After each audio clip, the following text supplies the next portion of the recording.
and spotlight you. Perfect. And thank you for the nice introduction. Welcome, everyone. I'm Sergio Ortega, based in Seattle, working for Amazon Web Services and doing AI, advanced analytics and data my whole career, as well as actually during 25 years, exclusively doing it for public sector at all levels, from federal, state, and local, GovTech companies, international governments, nonprofits. So I'm pretty passionate about how to improve in general the experience of citizens, experience of public workers, how we can deliver better services in the public sector. And for this specific topic, that it's intelligent document processing, I will be referring it as IDP from now on. It's a very interesting use case because several reasons. First, just let me tell you, this is our number one use case in AI, not only for government, I will argue as well for the private sector. And the interesting thing about it is that it crosses every organization, almost every team in any organization. But before we start, let's think about anything in your organizations that requires the management of documents. A lot of them, few of them, hundreds, thousands, millions of them. And the issue with those documents are different challenges that have arise during a period of time, right? Back in the 90s, early 90s, I will say maybe late 80s, we begin with efforts of digitization. It's all that paper trying to digitize it and put it in a storage that is digital. And more or less, we did most of our documents now digital. There's still paper around, but most of them are digital. But the problem with that digitization is that it didn't really did anything for us. It just saved space. That it's a good saving for sure, but we are basically having digital tombstones or tombs where we are getting all these storage of paper that we're not using or documents that we're not using. And depending on the area, that kind of information is really useful, but it's really difficult to process, right? If you have here and you scan no documents, for example, potentially you have here quite a bit of the concept of OCR or optical character recognition, as well another technology that was created early 80s actually. And OCR promise was like, we're going to extract that information from your documents so you can process it somehow. And reality is like there has been up and downs with that technology. They haven't really achieved the original promise of help you to process all that information, right? So with that, we got into what artificial intelligence can do actually for us. And the interesting thing about all this is if you have tried OCR before, you already have realized that it's a very time-consuming process that is very prone to yes, it's very prone to. Hopefully, you're seeing the change of the slides. Everyone says in comments that maybe some of you are not. So if you're I I see them changing. awesome, perfect. So just continuing then, OCR was error prone and expensive, right? Very proprietary technology. Some of them are better, some of them are worse, but well, in general, results are not the ones that we were expecting. The other thing is think about the manual process that you have inside your organizations. Giving you a couple of examples, right? Claims, they're still heavy on documents, either digital or physical, either for health claims, insurance claims, social benefit claims. The justice and judiciary process is heavy in documents. The tax and collection process is very heavy as well in documents. And I'm going to very core processes for some organizations, right? I just want you to imagine one pain that actually, funny enough, I find out at all levels of government. That is management of invoices. Sounds really unsexy, but reality is that creates a lot of headaches. Just to understand, I have the customers asking me, I just want to recognize the number of the invoice and the amount. And in order to do that, they need to actually read them one by one. But when we talk about millions of them, that's a problem. And the other is the difficulty of finding the useful information that a lot of these documents may have. Think about in social services, child protection services, all these wonderful narratives that social workers put effort to write, but after they're written, what is the use? How we can use that intelligence back in order to benefit the kids or the protectee or anyone that they're trying to help. And with that, it applies again in almost any case. Like I'm pretty sure that you can think at least on 5 within your own team or your own organization.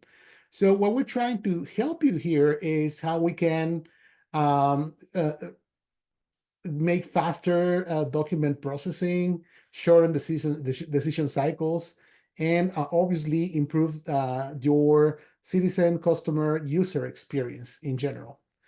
And when we talk about intelligent document processing, we're talking about a pipeline or a cycle of different kind of tasks. The first one, imagine that you are in tax and collection. Forget about if it's federal or local, and that's precisely the problem. How many types of forms and documents you have? Potentially hundreds of them, right? I have found out actually customers that just have different thousands of types of document that still don't get into the content of the document itself. And the first task or the first problem is how I can just put them in the same pile, how I can classify them automatically. And that's something that OCR cannot understand, it cannot do. So what we're doing with artificial intelligence is actually an agent or a service that will grab the document, read the document, understand the document, and understand what it is. And with that, we are able, first of all, to classify the documents. And I'm going to make a demonstration to showcase all of what I'm talking right now. The other potential things that you want to do is extract the information, right? But extracting is not doing OCR. Since AI already went and read the information, it's not only extracting everything, regardless of what is the format, if it's a table, if it's a form, if it's backwards, if it's in a different position, if it's handwritten, it doesn't matter. But extracting all that data and actually transform it in a format that we can do something with that data, that we can input that data automatically, that we can send it through a workflow, that we can do transformations, that we can enrich the document even that we are seeing. And I'm going to show you some demonstrations and some use cases. And obviously all these, not only to serve our citizens better and faster, but even as public workers, think about the use case and like always licensing, any kind of permitting in general, where you still either digitally or physically need to take multiple documents being validated one by one by a person. Then that person picks the data that needs from each documents and input that in one, but most likely multiple legacy systems in order to run the process that you want, right? With these kind of systems, we want to streamline all that. We want to minimize, and please remember this, minimize human intervention, but human intervention still a must in artificial intelligence. Everything that has artificial intelligence must have human validation. The only thing that we're doing is doing things more efficient, faster, and obviously reduce the total cost of what you're trying to achieve in the operation. The use cases. Just if I begin to go through different areas, right? On business operations is how do we help with case management, with the documents involved in the case management, that actually we don't need to transcribe or input most of the information, that we can generate reports, etc. In the medical areas, how we can streamline health benefits. Just one interesting use case. I'm a lefty, so everyone says that I have a doctor handwriting style, meaning almost impossible to read. And when you see some of the prescriptions, even though most of them are computerized or digitized, you still have handwritten notes that for insurance, for pharmacies, etc. And one problem that is very common is trying to identify the prescription, the quantity, and the dose, because people will write it in different ways. And AI is actually helping us to streamline those notes for making claims just faster. Education, one of the challenges that education institutions have is about transcript recognition or transcript processing. When you have transfers, potentially you can have unlimited different type of formats of transcripts from different schools. So how we can streamline the processing, right? And so on. Reality is like, again, the use cases are so big that you can almost set this solution almost anywhere. I like to quote always a great customer of mine, a CIO from one of the largest counties in the US. And she will tell me, help me to solve all my unsexy problems. When we think about AI, we think about really flashy things, which is nice. I'm excited about all those. But when we can create, where we can create actually good impact is on this area. That is core processes, processes that touches more of the citizens that a lot of the employees have to actually interact with. That's where we can create efficiencies. And just to give you some examples, the interesting thing is how different organizations are using these things. Like, for example, labor and economics in Colorado. When you have unemployment applications, and unemployment applications actually happen quite a bit on during the pandemic in COVID, right? You have basically claim of benefits like skyrocket, unemployment benefits, unemployment applications, and the agencies were just not prepared to receive that volume. Like, no one was prepared to receive that volume, to be fair with everyone. And reality is, like, with these kind of solutions, the scale, it's immediate, the benefit is immediate, and the benefit of actually citizens being able to process their claims on time in a time of crisis, it was life-saving for a lot of them. So this is Sergio, yes. I'm wondering if you can, I'm seeing on your screen, there's two sort of black pieces of the screen on either side of the slide, which makes the text quite small and hard to read.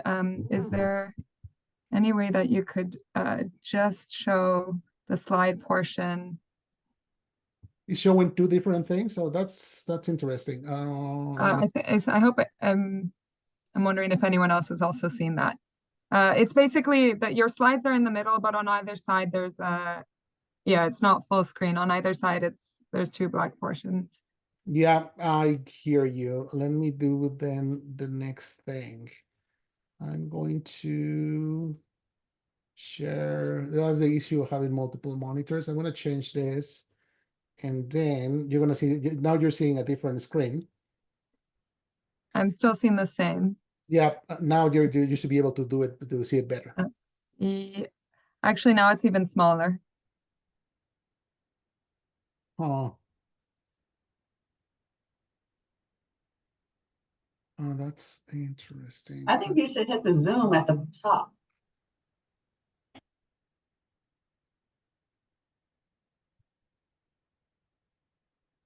Let me do something. I'm gonna get out from the multi monitor,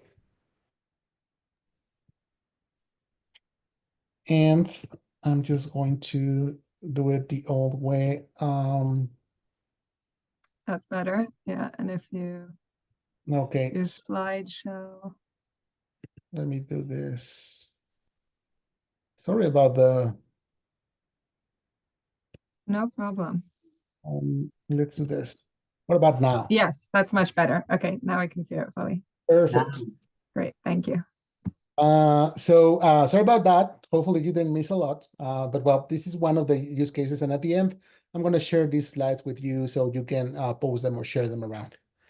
So if people lose something, they can go back to the document and see what we're showing.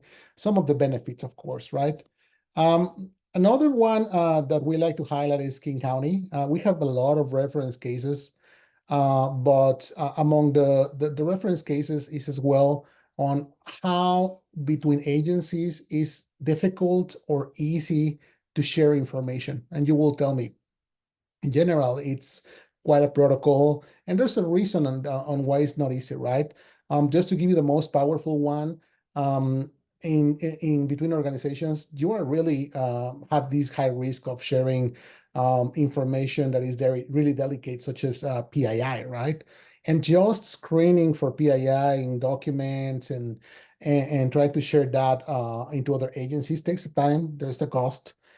So what we help them is how we can automate that, how we can just not only digitize most of the information of the county, but create a platform where you can share that information, but with that is already vetted automatically, that is checked for information like PII, and that you can share around.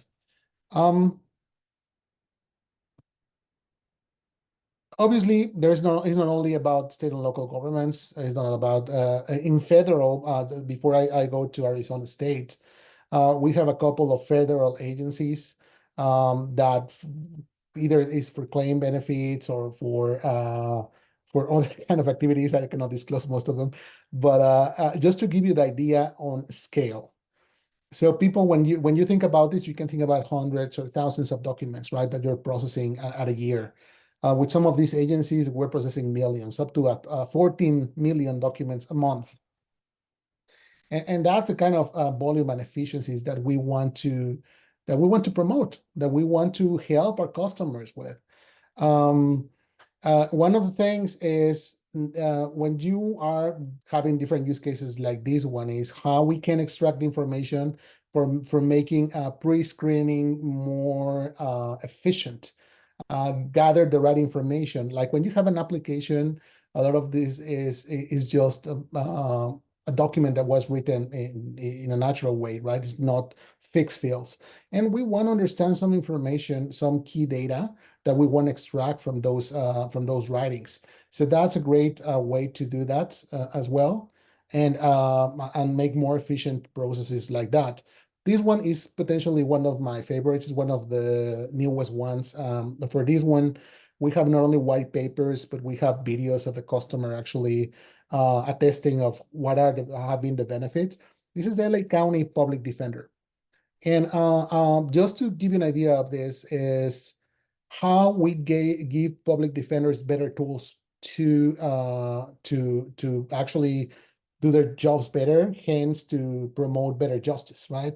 How technology can close the gap on justice delivery. And it's just systemic. I'm not saying any kind of other factor. There may be multiple factors, but let's call the systemic piece first. Back in the day as well, doing multiple federal justice customers, I was a federal judge that I had the opportunity to talk, and he will ask me a little bit rhetorically, how do you receive best justice regardless of which country you are? And taking away things like corruption or flaws on the system, but in general, what is a good way to say that you're going to receive better justice? And the answer that he gave me was quite outstanding. It's like, well, depending on how much money you have to have a great lawyer.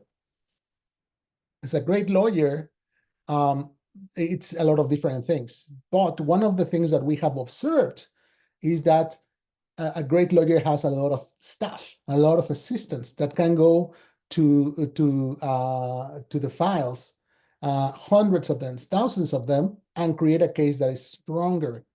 When you talk about a public defender, you're talking about one person that potentially is managing hundreds of cases at a time. And it's not because they don't want to do their job good. It's just because it's impossible for them to go and explore thousands of these documents that still a lot of them are physical. You need to go to a room, find them, and then begin to create your case. What we did is digitize all the files from the public defender office and even some third party, and extract them, organize them, and provide tools to the defender so they can not only search from their own computer for the right information, but as well for tools to begin to create and form those cases, those arguments. Give them tools that give them advice, multiple of those things that we think can close the gap of deliberative justice. So this is a personal one that I'm really excited about. And so on. I can continue to talk about these great stories on how we're improving the speed of social benefits, how we are, maybe you don't like this one so much, but how we're improving for better tax collection. Yeah, I know it, but still it's pretty good. It's beneficial in general for the public sector. One of the things is what we're doing with IDP is how do we improve our services, our business services, how we reduce cost while doing it because we're more efficient. How do we improve the experience of the citizen?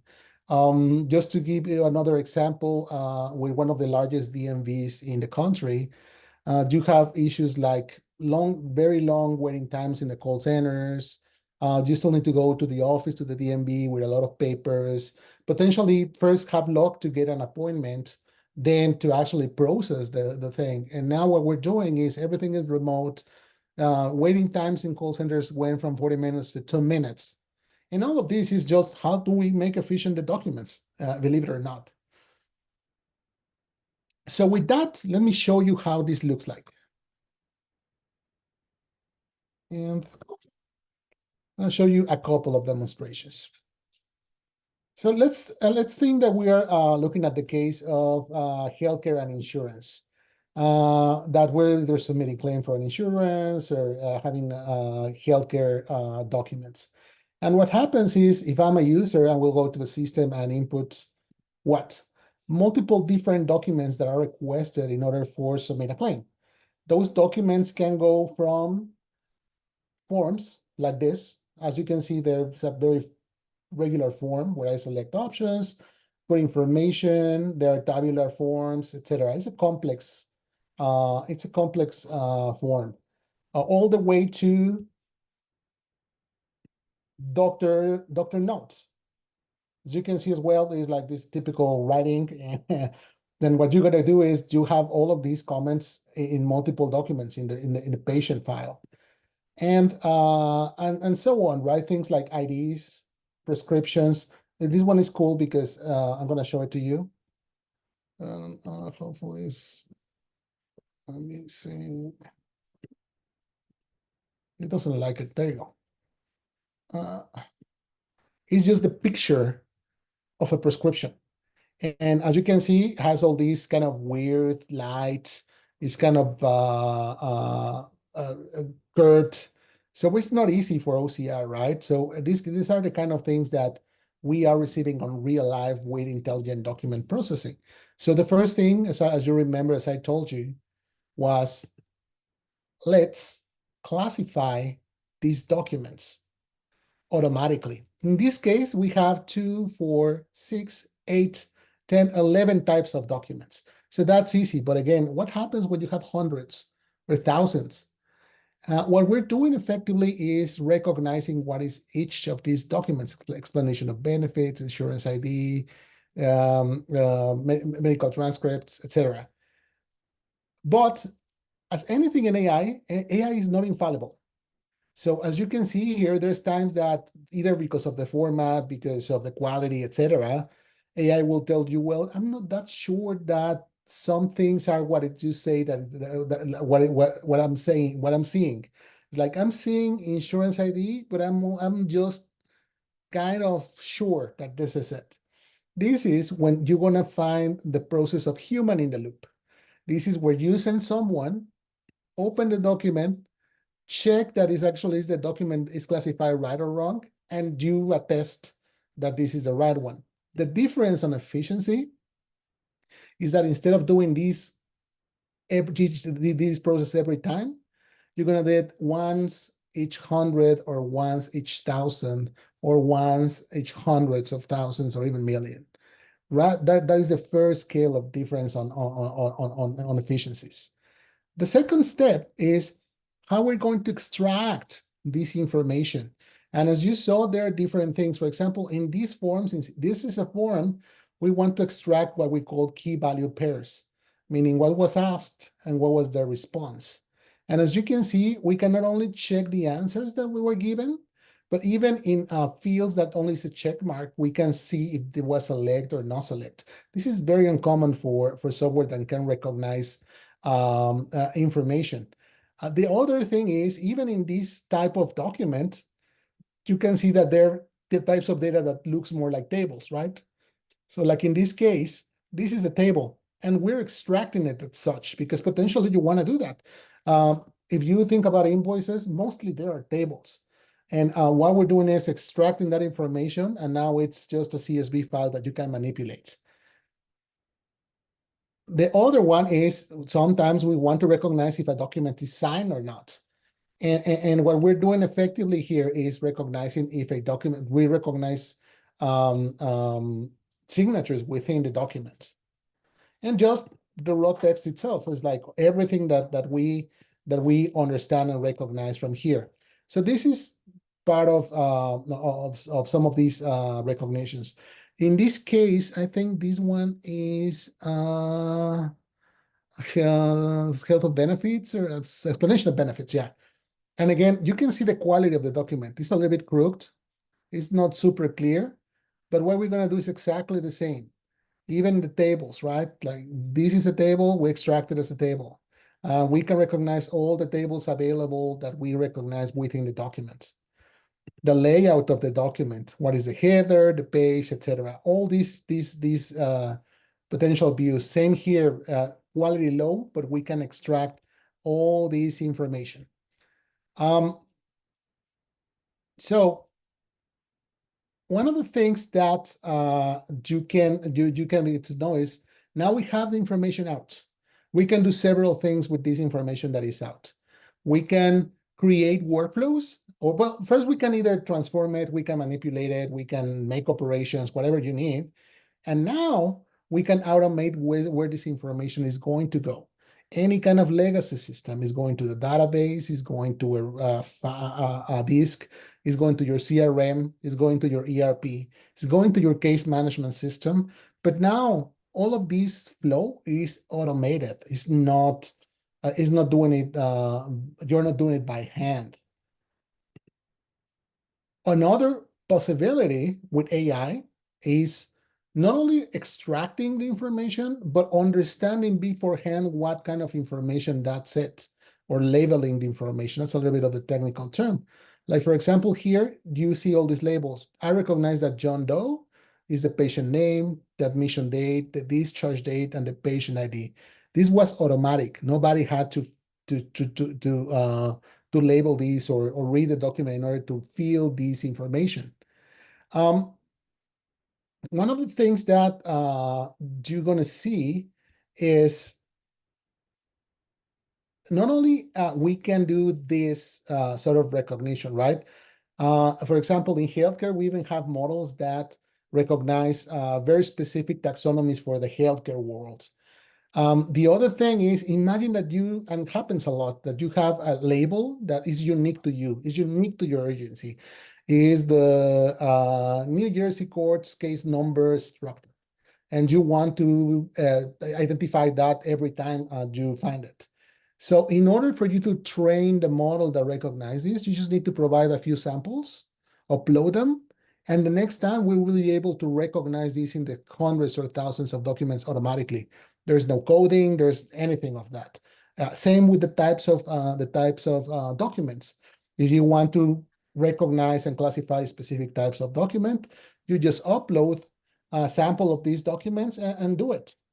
One of the things that we are adding here, and I'm pretty sure you have here ad nauseum, a lot of it is about generative AI, right?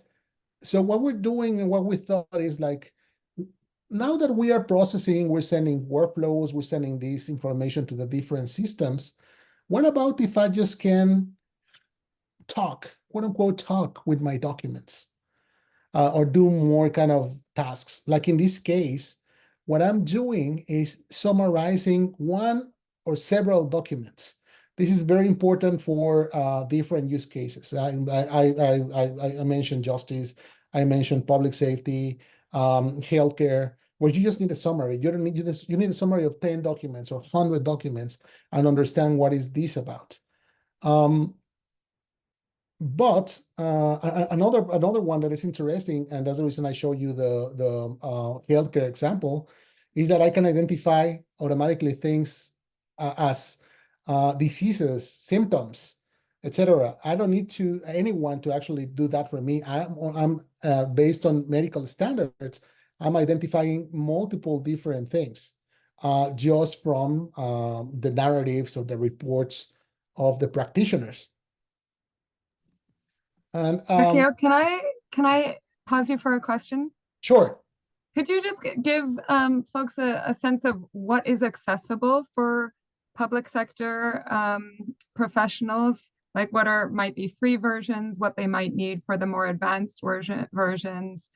Could you just give a sense of what's accessible? Sure. So what happens is in AWS, Amazon Web Services have hundreds of different services on technology, right? Actually, even hundreds in AI. And what we're seeing here, and I'm just going to talk a little bit more on the deck still, is two different services that are extracting and classifying and recognizing labels. One is called Textract, and the other is called Comprehend. The way that we put solutions together is think them as Lego blocks. So we put the Lego block that recognize documents and classify them, that's Comprehend. Then the flow, the next Lego block is the one that extract the information, that's called Textract. These services, you don't need to code. We manage those services, we train those services, we secure those services. So you just can input from documents or do API calls to make solutions. All of these services there, you can have a trial of AWS when you sign up. But if you already or your organization have AWS accounts, actually they are really less than cents on the dollar for doing all these kind of processing. They're really cost effective in general. Okay, so just to clarify, if those in local government or state government want to try these services, they might either have a contract with AWS, or you said there's a trial service that people can access? They can open a trial account in AWS and test them. Okay, thank you. Thanks for that. So we see a lot of the extraction, a lot of the recognition. What about now document enrichment? As part of the recognition, as I told you at the beginning, we are identifying things here like PII, and we do this automatically, right? And it's not only about identifying, but what about if I can help you to redact the information out of the documents automatically? See? So when you're automating the processing of hundreds or thousands of documents, what you want to do is have these kind of processes inside so you can protect yourself of liability, comply with regulation, do a bunch of different things. There are even some areas where you can normalize some things like dates, how the date is written in the document, and you can enrich the document, or even how the name and the names are written. These are some simple, right? But there's a lot of headaches around just this simple transformation and standardizations of data. And we can help you to do that within the documents. Spell check and corrections, that's another one, simple, but a lot of headaches. And we're doing it with handwritten notes. So this is one of the very nice things that we can provide when we put all the services together. Since you already have the classification, the extraction, the recognition, and on top things like summarization. And actually, you know what? I skip one of the really cool parts. That is, just give me a second here.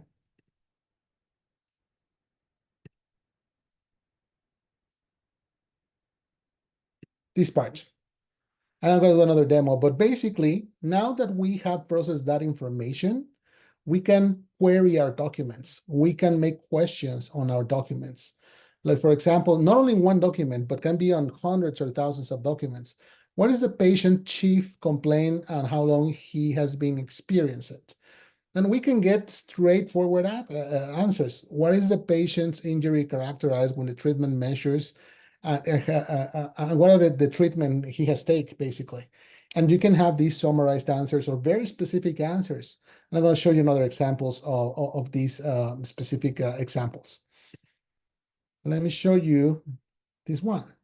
And I think we're good on time. So let me show you this guy. In this example, again, we have multiple documents, right? We have patient discharge summaries, we have provider notes, surgical pathological reports, etc. And we're doing the same thing. We're identifying things like PII, extracting some information, classifying even content within the document. But the Q&A can be just a simple chat experience where the questions are as simple as, what is the insurance member ID? As you can see, you actually have an answer from the document, but the system as well will give you the source of the answer, where it's bringing those answers from. That's very important when you're using AI, that you have that kind of source of the answer and that you understand or can explain where that answer is coming from. You don't want just random answers. You want to make sure that you're giving the right one. Like, for example, what is the patient medical history, including surgeries, allergies, and family history? And you have the answer based on multiple documents. It's not only one. And you can have that resource of understanding where it's bringing, where you're bringing those answers from. In one case that we did for child protection services, imagine this problem. It's one of the largest of the country as well, but each social worker will manage around 300 cases. Each case produce from 20,000 to 40,000 pages during the lifetime of the case. Most of those pages that are generated live and die in the social worker laptop. They never see the system. And that's a problem of the system being overwhelmed, not of the social workers. Social workers are trying to do their best. So what we did is precisely how we can get all that thousands and thousands of pages, potentially cases that are interrelated on kids that they never touch, and give them tools like this so they can actually mine information and things that are useful for them. Believe it or not, the most difficult question to answer for a social worker that was taking a case was if the parents were alive. So what we're doing here is enabling these kind of tools for better service to the citizens and more productivity on in this case of social workers. So just going back here, this is exactly the services that I mentioned before, just in case you want to know exactly what we are seeing here. And there's other ones that is the generative AI stack for AWS. But basically, these services help us to extract the information either from forms, open form, tables, etc. Convert them in formats that are manageable and that you can route them in workflows to your systems, find and redact PII. Comprehend makes the labeling recognition. Either we have thousands and thousands and thousands of labels that are pre-training this model, but if you still need that one that is not there, training that model is super easy. And there are multiple, as I told you, since we are as the #1 use case, you're gonna find out that either you wanna put these Legos together by yourself, or there is a lot of companies that can help you, or that think they have end-to-end solutions already created based on these specific pattern of solution. Before finishing, I want to show one more demo. And this demo is very related to what we're seeing with generative AI.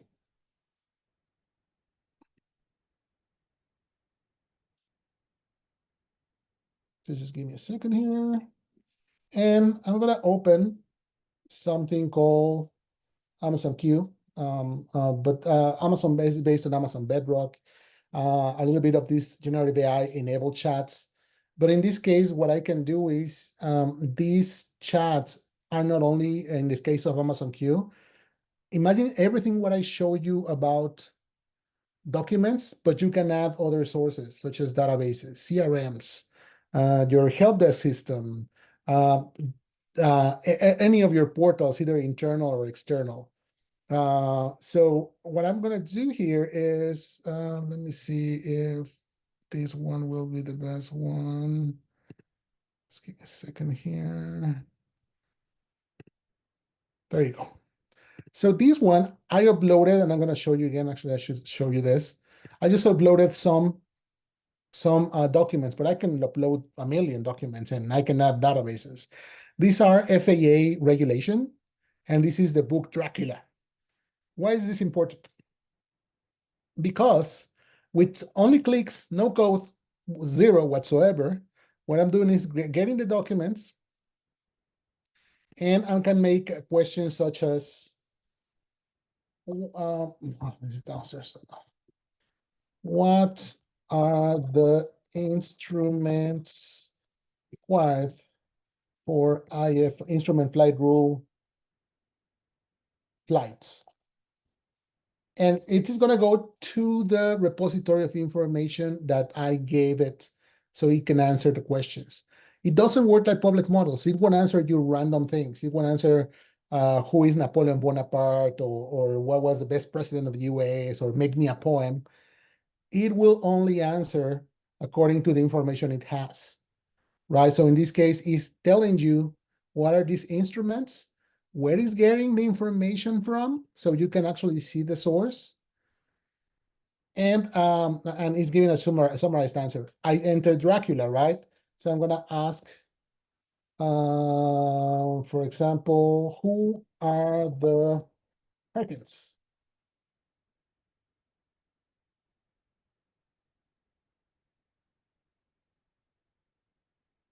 And you can do really complex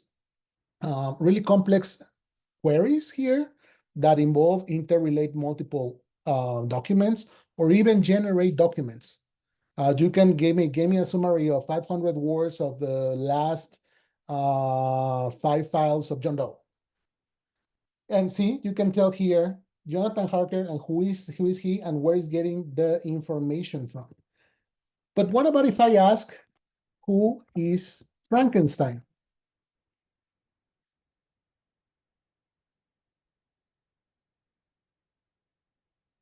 The interesting thing about this kind of technology is that you actually can get this answer. Since it's not in the information that I define, you have the guardrail that I'm not going to get creative, because I don't want to get creative with taxes. I don't want to get creative with healthcare. I want to be very specific, and I want to be factual.